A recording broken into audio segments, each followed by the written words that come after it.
Welcome to the Heartbeat for Hire podcast. I'm your host, Lyndsay Dowd. My goal is to help train leaders and sales organizations how to manage and deliver results with empathy, compassion, and kindness. Let's get started.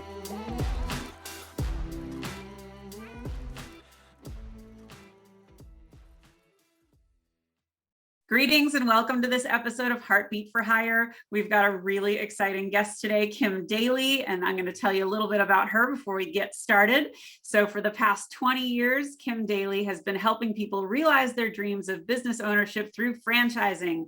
Today, she is recognized as one of America's top franchise consultants. She is an international best-selling co-author of Franchising Freedom and the founder and host of Kim Daly TV, which we are going to talk about today. Before becoming a franchise consultant, she was an entrepreneur and a highly sought after consultant in the health and fitness industry, working with brands such as Denise Austin, Dr.Denis, I don't have my glasses on, Waitley, Gold's Gym, and ediets.com. She is the creator of the Daly Plan, a millionaire mindset coaching program that enabled her to build the largest franchise consulting business in the history of franchising consultants in 2012. Kim is the mom of 2 teenage boys. I can relate.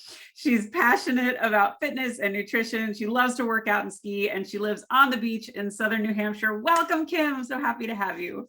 That is quite an introduction. Thank you for all of that. I'm so happy to be here, Lyndsay. Oh, this is just to give people a little background of what they're in for. So I always like to start with, tell us a little bit about your story. How'd you get here? Why franchising? Give us some background. Right, because nobody in franchising, Lyndsay, the question sort of is, how did franchising find you? Yeah. Because nobody really wakes up and says, oh yeah, I want to own a franchise or get into a franchise. And my story is no different. I actually was on path to go to medical school. I answered a classified ad in the newspaper for a franchise consulting company, not the one I'm part of today, but it literally changed my life, or so I thought. Yeah. So when I was growing up, there were 2 things I wanted to do. I love fitness and wellness. And so I was going to go to medical school, but I also wanted to be a motivational speaker. I can relate. So when you're 15 years old and so my parents were involved in Amway, and we would go to the meetings, and I'd be like, I want to be the one on the stage, but how do you do that? So the more practical thing is go become a doctor. But when I found franchising and I found this industry where every day people are helping people are living their dreams, other people are there to inspire those dreams, I literally found a place that I just knew I never wanted to leave. And here I am 20 something years later. Look at you now. So you gave us a little of the why. What kinds of franchises are appealing to you? Where has your focus been? Okay, so really great question. Franchising covers I think 80 different industries. At any one time, there are 2, 3, 4,000 opportunities on the market, if you will, as franchise businesses. So, but the reason I even have a business, Lyndsay, is to help guide people to which ones are the good franchisors. I don't want to say right or wrong, because nothing's, it really is about relationship. So I've spent 20 years as a franchise consultant, learning the inside track of franchisors and learning what makes a good franchise. Why does this company go on to become, the next Orange Theory? And why does this one never get past 20 units? Right. I know those secrets. I understand what it takes. And so the whole reason I have a consulting business is to teach candidates how to explore franchising and how to find the right franchisors. And I actually do the finding. I bring them to them. So that's why I have a business. I, in particular, like businesses with low fixed costs. Sure. So it can be something that runs out of brick and mortar, but I like it to have low fixed costs. And I love brick and mortar wrapped in a membership because now you have controllable, scalable, predictable revenue. That's really what I love, because I love that for owners. It helps people sleep peacefully at night. And if you have low fixed costs in a non-brick and mortar business, that means that even if nobody's walking in, I'm not bleeding to keep my doors open. And that also helps people sleep peacefully at night. That's so true. I want to help people have a quality of life as a business owner. I think when people think of franchises, they always think of brick and mortar. So thinking about a non-brick and mortar franchise is something that's definitely a little different. So give me two questions for you, and maybe I'll do one at a time. What are some of your favorite franchises right now that are brick and mortar? And then maybe a couple of examples of the non-brick and mortar. That'd be really cool. Okay, so not to be evasive, but it's not about what I love. It's about what I love for my candidates. And so what I love are characteristics. I don't Mm, really care what the perfect. widgets are, because most of the time people realize, wait, if that business makes me the kind of money that I want to make, and I can have the freedom, flexibility, the Right. definition of quality of life that they have, there's a lot of businesses that people might not have thought about, but when they connect what they're trying to get through the business to that particular business, they go, wow, I think I could get pretty passionate about that. Right. Right. So, in fact, we were just talking about the video I released today on my YouTube Yes. channel, which involved my dog. And I'm very passionate about my doodles, my daily doodles. And Love it. I was using the dog just because she's so freaking cute, but to talk about dog businesses. Like, who knew there are dog franchises? And for brick and mortar, there's a doggy daycare and luxury pet boarding. But in the non-brick and mortar, there's dog grooming, mobile dog grooming. Right. There's the one that, scoops the poop in the backyard. So there's all kinds of businesses. A franchise is just a proven business plan with a toolkit.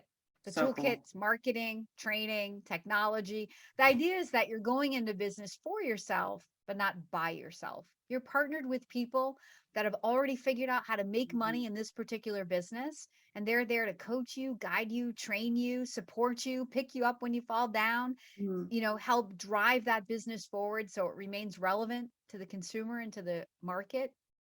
That's what we're doing in a franchise. Well, and that's such a smart way to look at it. I love that. And I think for entrepreneurs, especially who maybe have never run a business before, without having those guardrails and without having that guidance, you can find yourself in a bit of a quandary. So it's kind of great to have something that's proven. And yeah, of course, you're taking a risk with any new business you are, but having somebody guide you and kind of point you in the direction that best lines with what you love really makes a lot of sense.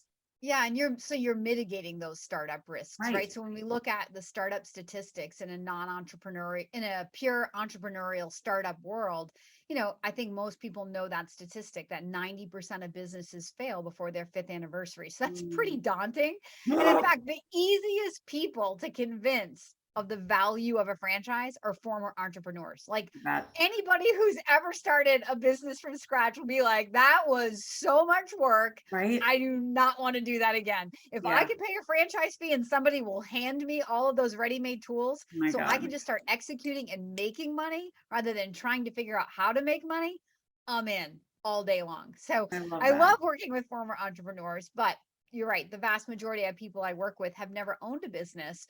And Mhm. so they love the idea that, again, somebody else has figured it out. And a lot of times it's the partnership, it's the idea, it's comforting to know that there's somebody there, like a mentor, Yes. to coach and guide me and train me. I don't need you to be a widget expert. I don't Yeah. need you to have experience. I need you to have the dream to own a business, to Mm. have a little bit of money, and I can partner you with people that can train you in their particular industry on Love how to that. be successful in their particular business. I love that. So I know you provide some coaching. So who's your ideal client? Is it just somebody with a little bit of cash that wants to just start on their own and own their own business, or who's perfect to work with you? Yep. So I love the question. I love, like I just said, the most important thing for me is someone with a dream. So the way that I look at it is the franchise really is a vehicle. So when I meet somebody who says, I think I want to explore franchising, and I say, why? Tell me why. Tell me a little bit about yourself. Like, why are we even having this conversation? What I'm really digging into is personally, professionally, and financially. Like, where do they want to go in their life and in what time frame? Right. To know, like, is franchising the right vehicle, right? Are their expectations in the Right. right place for a franchise business? So the business then really is the vehicle that's just going to drive your life to this outcome. But the gas in that vehicle is the clarity of your goals and dreams. Mm. So if you don't know where you want to go, I can't help you. So Good that's the point. most important part. And then, of course, it takes money. You don't have to have millions of dollars. There are franchises that are 30, 40, 50,000, and there are Mhm. franchises that are 3, 4, 5 million. Yeah. So, and my job is I'm going to teach you what your money buys. I'm going to pre-qualify you. So I'm going to help guide you to the businesses that are the most comfortable and safe investment. So before we ever talk about specific franchises, you're going to know that by the time we get there, you're looking at businesses you can comfortably afford and that also have open territory where you live. Because not every franchise business works in every market. You reminded me of I have a friend who is a car buyer, and she helps facilitate buying a car. And so she gives you all of the gotchas, all of the hurdles, but she basically, you don't pay her, the dealerships pay her. And so it's a service to help you have a wonderful experience. And this reminds me a lot of that. So if you're gonna What I do. if you're going to go in for this, really huge commitment, I mean, it's probably behind buying a house. I mean, this is a really significant investment of your hard-earned money. How do you do it with a safety net? You work with someone like you, which is really smart. That's a really great analogy because my candidates don't pay me any money. That's why I call them candidates and not clients. Actually, there's no legal relationship between us. There's no money exchanged between us. So I always tell people, look, this is free advice. So Yes. if it doesn't work for you, you didn't pay anything for it. Take it or leave it. I mean, I have no reason to mislead you. I've been doing this for 20 years, and as you said in my bio, I am blessed to help so many people. I am one of the top consultants in the country. I just get to help a lot of people. So I know how to do it, but Yeah. ultimately, you don't have to take any advice I ever give because it's free. I do get paid by So franchisors. that was my question. How are you able to do it for free? Because some coaches and they all need to be paid for their services. So where does the money come from on your end to keep you doing all the things that you love to do? Yep. So I'm paid like a recruiter. If I ended up matching you with the right franchise, they award you the opportunity to move forward, then they pay my agreed to consulting fee. So That's it doesn't awesome. impact any fees that people pay. It's totally between, it's not even negotiated by me. So I'm actually part of it's like a franchise called Fran Choice. And so my franchisor, my company behind me, they go out and they invest their time sifting through the franchisors, Sure. building those initial relationships, looking at their franchise disclosure documents, for litigation or failures or things that are the red flags, pre-screening the companies, if you will, and then bringing and putting them under contract to say, if Kim Daly brings you a qualified person, you're going to pay her a fee. So they do all of that. So Loves that. my time is invested 100% With your meeting people who have the dream candidates. to I explore love franchises. that. Yeah, What a terrific. great model. So smart. Yes. I love that. All right. So you've been able to observe lots of different businesses, and I would imagine lots of different styles of leadership. Are there any that have stood out to you that were especially positive? And then I'll flip it and ask you the opposite. Any that stood out as really terrible? Yep, really great question. So, franchising is all about leadership. Selecting the right franchise really is about finding people and culture and momentum Mm, and vision in a brand that aligns with you. And everybody's going to be a little bit different, Lindsay. So what I do, like, there's no algorithm in okay, enter into the data and this is your top 5 choices. It really is about my knowledge of leaders and their organization and their culture. There are some candidates that I meet that I will match with franchisor just based on Christian values. mm, There are some things that people will say to me, like, let's say they're highly involved in volunteer work in their community, or they've started a nonprofit. There are franchises that make me think that the culture and the leaders behind those brands will perfectly align. Because again, that's what you're doing when you invest in a franchise. You're finding people that yeah. you want to be partnered with. So you want to be partnered with people that are like you or that you aspire to be like, right? That you can be mentored by. So leadership is the most important thing. the strongest franchise brands out there, this goes without saying, any strong business, it's led by strong leadership, Yeah. right? So the difference between the brands that do and the brands that don't, it's leadership, right? So when someone is exploring like a more pioneering company, how do I get in on the ground floor of the Sure. next big fitness thing or whatever? It's all about that leadership. And we're looking for a track record of success, not just in the industry that the business is in, but also in franchising.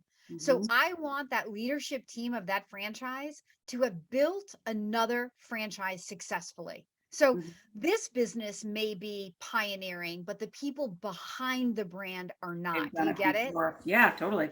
And that because building a franchise system and supporting that growth with the right number of, like, it's like a teacher to student ratio, right? The Mhm. right number of franchisees to support people.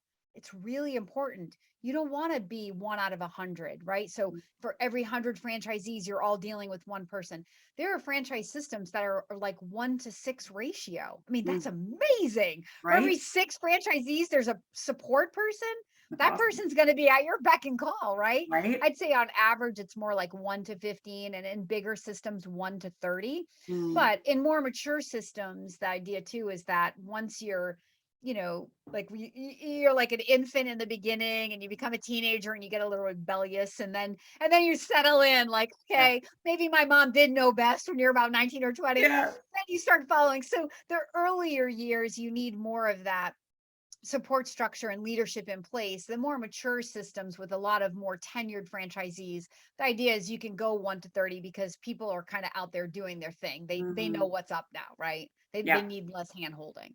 So I love that. So you shared obviously that leadership is critically important. One of the things that I focus a lot on is compassionate leadership and taking time to understand your people and what makes them tick. Now, in a franchisee um, model, the big company is probably not super connected to the regular ongoing day-to-day stuff, or are they? Because I'm just curious, does that tone travel down even though there is a franchise owner with their own style? what a great question. So there's a couple of different ways I can answer that question. So first, let's take it from the franchisor. So that's the big corporate entity. Or So sometimes franchisors are billion-dollar companies, and Mhm. sometimes franchisors are husband and wives that Right. turned their business into a franchise and they have 20 or 50 franchisees. So when I'm getting to know my candidate, I want to know, like, did you thrive in big corporate America or did you stay away from it and Sure. always work in small companies? And sometimes people that have worked in big corporate America are like, I'm done with that. They're Mm. not going to thrive in that billion-dollar brand. They want a more intimate, Yeah. smaller, where the president of the franchise puts you on speed dial on his mobile, right? So Mhm. but that's part of my matching criteria. For somebody else, a small pioneering company without the big branding, without the, Madison Avenue, advertising capability, that feels like not a good fit. So every investor has their own risk tolerances, and I actually define these things when I'm working for Mm. people, when I'm working with my candidate up front, so that when I'm matching appropriately. Some people like those smaller entities and some people like the big company behind them. Mm. And sometimes people don't know what they like, which is again part of what I do. And we Right. might get a little bit of everything so that you can try it all on and then decide what feels Mm. better in the end. So that's like the first part of that question. But an entirely different way to answer that question is, I think you're going to like this. So franchises are not sold. They're awarded. Mm. Really good franchisors are taking a candidate down a process where it's a mutual evaluation process, where Mm. ultimately they are awarding the opportunity to move forward to the candidate because they think that this candidate is going to fit well within their culture. Right. Like really good franchisors know that somebody who's combative or argumentative or just, glasses half empty, tough, you know what I mean, right, Lindsay? Oh, I do. That doesn't mean that, because fear sometimes makes us all crazy. And Sure. people, like you said, people are investing the majority of their life savings into this business, and fear definitely plays a role. So, but when there's a candidate that sort of like the whole 4 to 6 weeks of, is sort of like that tough, the franchisor is thinking, if this is how this person is before we take their money, well, what the heck happens after we take their money? So Right. probably this isn't going to be a good match. Yeah. So culturally, that leadership, they're looking for people that fit in, that want to be coached, want to be Yeah. mentored, and really smart franchisors are building a family. Yes. That's what I want you to find. I want you to Yes. find your people. Like when I joined Franchoice 20 years ago, I found my people. We get together 2 times a year for 20 years. It's I like the love best that. week of my, the best 2 weeks of my year, because Yeah. number one, it's at this point, it's like a college reunion, right? Like we catch up on family and Right. kids, but we've all been together. We've grown up together. But these people inspire me. Mhm. They challenge me. They support me, they celebrate me. They're my people. Yeah. And that's when you find that, it's special.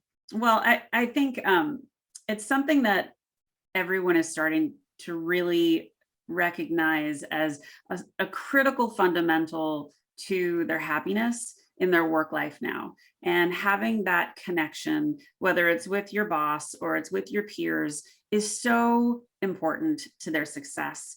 And this is what I try and teach leaders over and over again. You have to make your people feel valued and seen. You have to provide community, collaboration, and purpose. And those people that I've connected with over my 25 years in business are people that are still connected to me to this day. They still get Christmas cards. They are my pillars of wisdom. They're my advocates. They're my cheerleaders. And they're also the people that are going to slap me and be like, dummy, what are you doing? But, those relationships are so important. And I think, tell me if I'm wrong, but if somebody is seeking a franchisor, they're going to want that connection. They're going to want to feel that, yeah, these are my people. They understand who I am. They understand why I'm here. And they're going to do what they can to make me be successful because we're of like minds. Yeah. 100%. That's the number one reason I would invest in a franchise, not Yeah. because you have prior experience, not because you, have a passion or it's your Mhm. hobby, not because your community needs one of those, whatever it is, Yeah. because you found people. 100%. So well said. And you It's know such a what? good way to During look your at it. due diligence process in a franchise, the candidate gets to meet the family. Not only are you validating the business from the franchisor's perspective, but you're going to validate with the other franchise owners who've already said yes. And I have a whole Mhm. coaching call devoted to, how do we interview these people? Like, what am I looking for? Ugh. Like, I want to give my candidates, I want to arm you with the right questions, empower you so that when you get on the call with these owners, you sort of have like you're armed with not just the logical questions, because you might have those on your own, but there's like a strategy and really a psychology, Mm. right, to talking to other people, because not all business owners are created equal. Look, No. business ownership, we're all going through a growth curve. So you don't know when you meet this person where they are in their growth curve.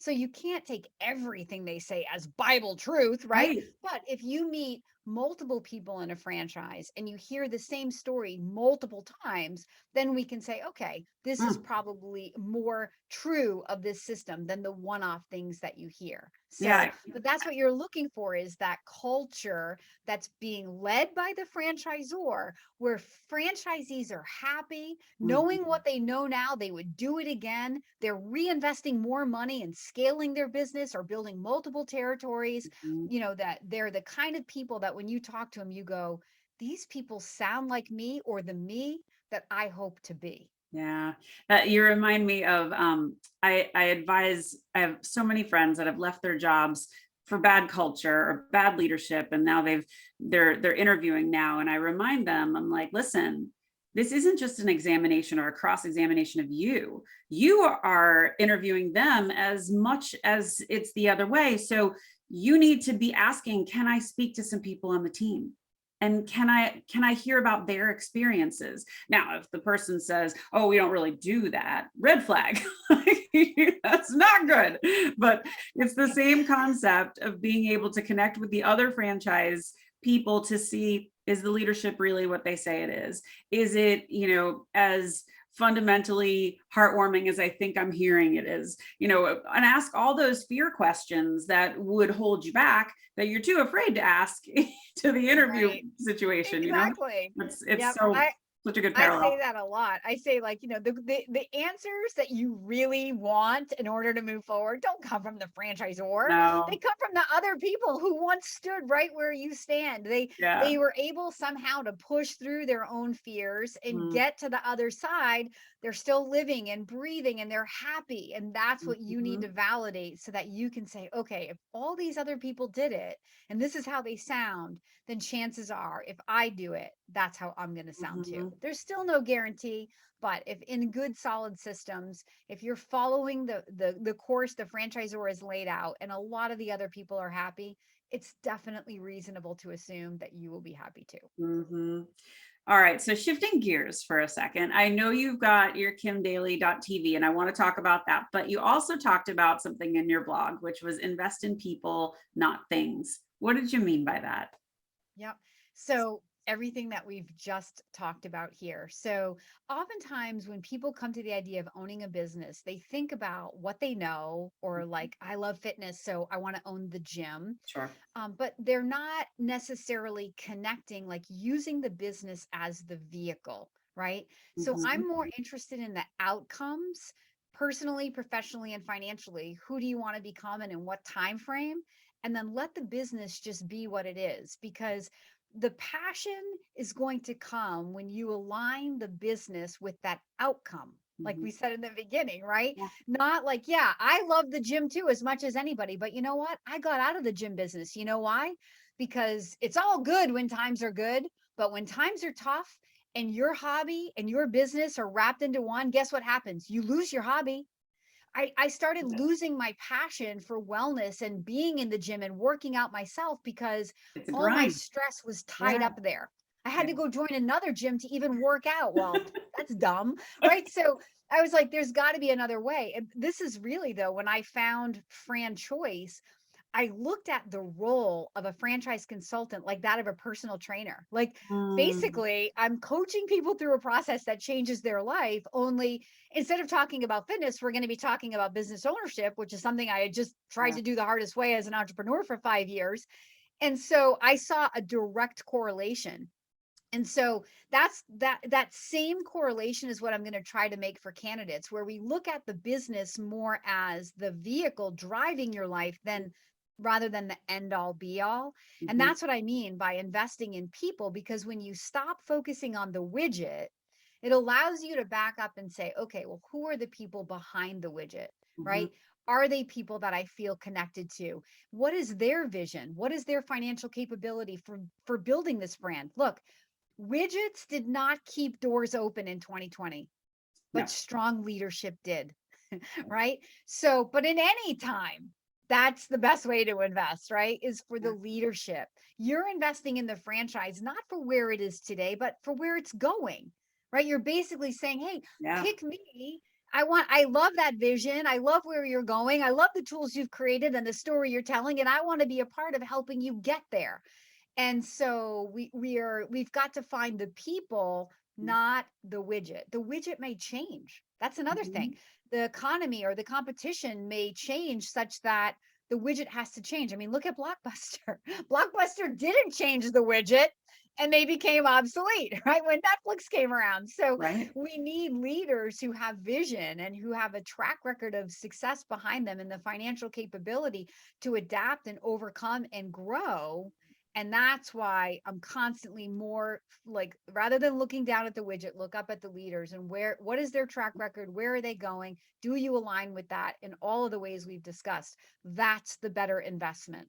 I mean, every single one of our podcast episodes harkens back to leadership and how important it is. And I would imagine you share some of these same observations, but leadership has changed. And I think especially through the pandy, people have had to access different skill sets, right? They've had to sharpen their toolbox, take new courses, find new ways to connect. And I always cringe when I hear leaders saying like, I've been doing it this way for 20 years, or I've been doing wonderful for you. What have you learned lately? How have you modernized? How have you spoken differently to your people? Because I promise you, they've changed. So, it's, what do you see? Do you see a shift since I love the that. beginning? Yeah. Well, I'm just going to speak to my health and fitness, franchisor, the number one fitness franchisor that I work with. Imagine, I mean, I'm a health and fitness girl. Everybody Yeah. that knows Kim Daly knows that. And so all the fitness franchisors are always clamoring, how do we get a lead? How do we get a lead from Kim Daly? But so I really am very loyal to one company. They're one of the largest fitness franchisors in the world, but I'm loyal to them, especially because of 2020. In March of 2020, they had over 2,000 doors open, and it took them 6 years to get 2,000 doors open and one day to close them all. Oh. Through 2020 and 2021, they have no permanent closures. They have no failures ever.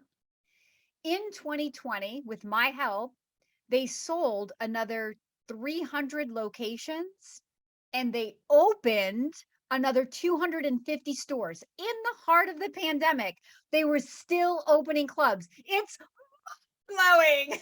I've interviewed the president and CEO multiple times on kimdaly.tv because Lyndsay, I literally sat in my chair in this office. I sat in my chair watching with swelling with pride. Yeah. Every single week, the CEO of that company held what he called a fireside chat. Candidates in process, franchisees, consultants, all of us were allowed to log in and listen to his State of the Union every single week. The leadership was so unprecedented. At a time when many franchisors were furloughing their support staff, he was like, oh, no, our people need us now more than ever. He staffed up. Wow. So he went to bat. Not one franchisee paid any rent. If you wanted a PPP loan, you got a PPP loan. They had a virtual trainer they were about to launch that competed with Peloton in terms of quality. They turned that membership around, the virtual membership around to their franchisees. Because of that virtual training membership and not paying any rent, their franchisees were validating, rent being their biggest fixed cost. It went away. Their franchisees validated they were making more money when their physical doors were closed than they were making when their doors were open. So of course we were still able to sell franchises, and they were still able to get, new stores open because the fear wasn't running rampant. Nobody was sitting in the fetal position. It doesn't mean that people didn't have those moments. Sure. But if they were willing to pick up the phone and call the franchisor, they were more than readily available. And because of that, no permanent closures in an industry that, come on, if you didn't know what I just told you, you would say, oh, they definitely had some failures. Yeah. Well, I mean, you think about what was successful and what was widely known to be successful during the pandy, and the Peloton was king, right? And any workout from home thing was good. I mean, to go into a gym or a studio was difficult and uncomfortable, and masks and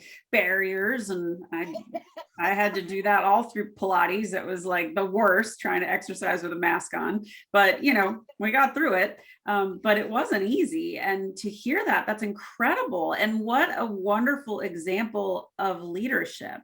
I mean, that I talk a lot about finding those shining stars and the reasons why it works and what they give back to their people, that just causes such a ripple and such a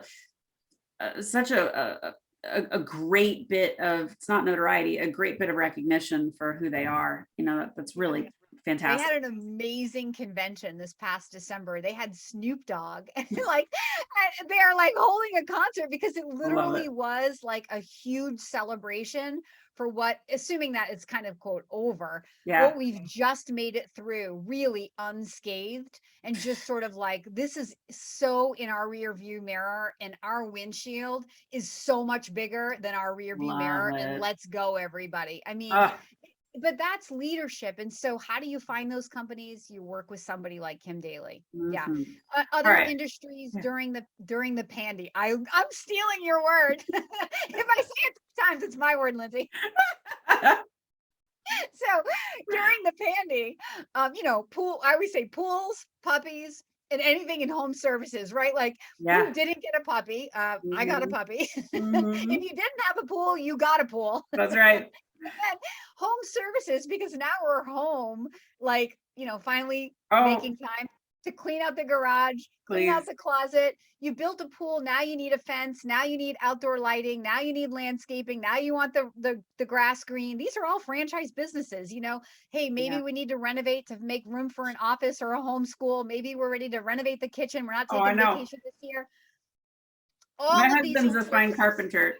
My husband's a fine carpenter. He left corporate America to follow this years ago, and he was busier than anyone I know during the pandemic because everybody wanted bookcases, built-ins, office, closet rebuilds, you name it. So Yep. yeah, And you're right. all of those, there are franchise businesses in all of those categories. Again, you asked me earlier about some examples of non-brick and mortar. Those are all Yeah, non-brick and mortar mobile. smart. Maybe you need a trailer or truck with a hitch. Maybe you don't. Maybe Yeah. you order direct from the manufacturer and you just need a little a storage unit that your pallets get shipped to, or maybe you do need a little small showroom. Every business is a little bit different, but those are some great examples of non-brick and Love it. mortar service-based businesses that absolutely crushed the They pandy. did. They did for sure. All right. Tell us, what can we look forward to on kimdaly.tv? Oh my gosh. So, okay. When you said, if you didn't, I don't know if you said it, but this is what I heard: adapt or die in the Yeah. pandy. Yeah. Yeah. So that's exactly what happened to Kim Daly. So before 2020, I used to travel the country, host live events. That's Yeah. how I found people to play with, right? Was speaking to them at career Got outplacements it. and, business clubs.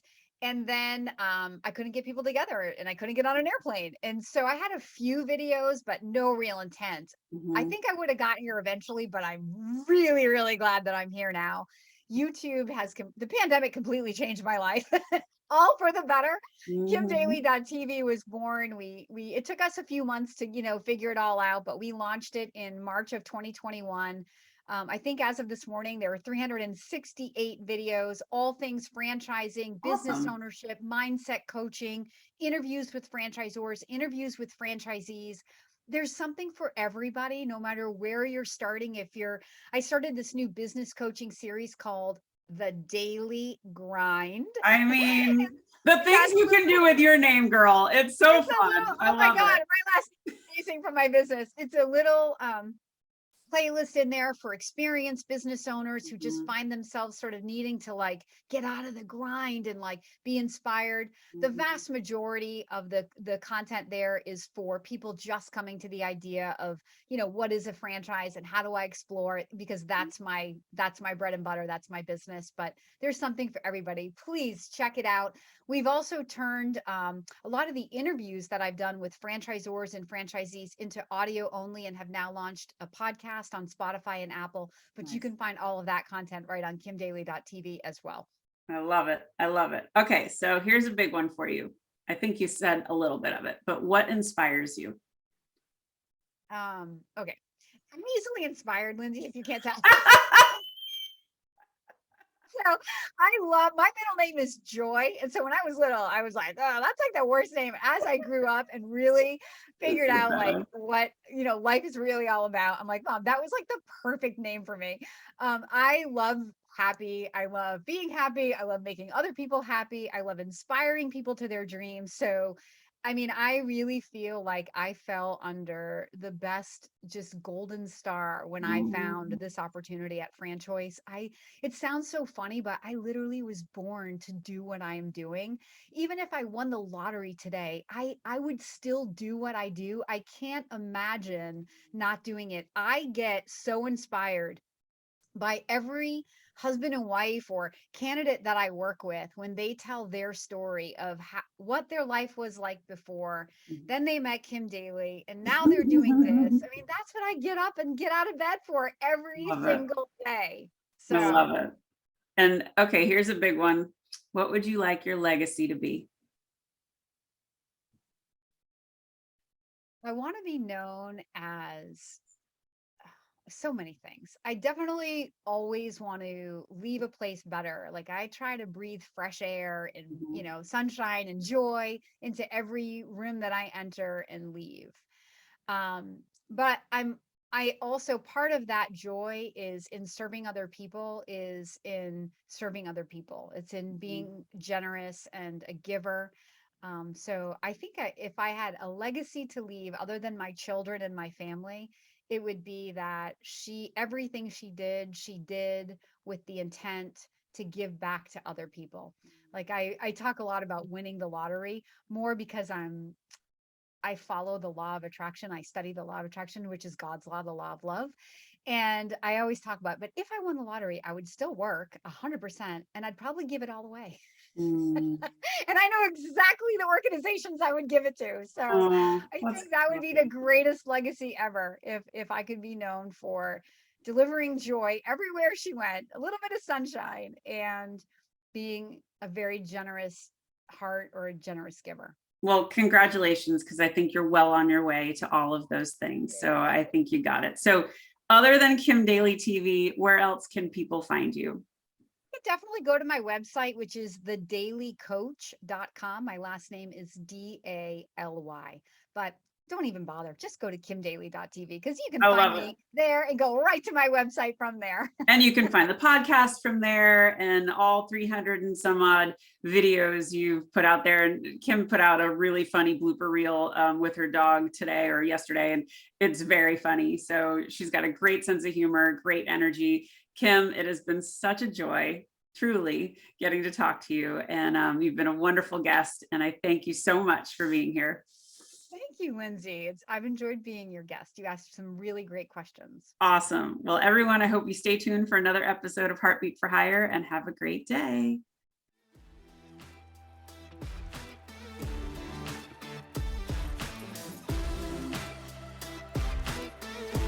Thanks for listening to Heartbeat for Hire. If you like what you hear, I'd love it if you'd subscribe and leave a 5-star review. To keep the conversation going, you can find me on Insta or at LinkedIn at Lyndsay Dowd, H4H, or you can reach me at my website, heartbeatforhire.com. Thanks so much. Have a great day.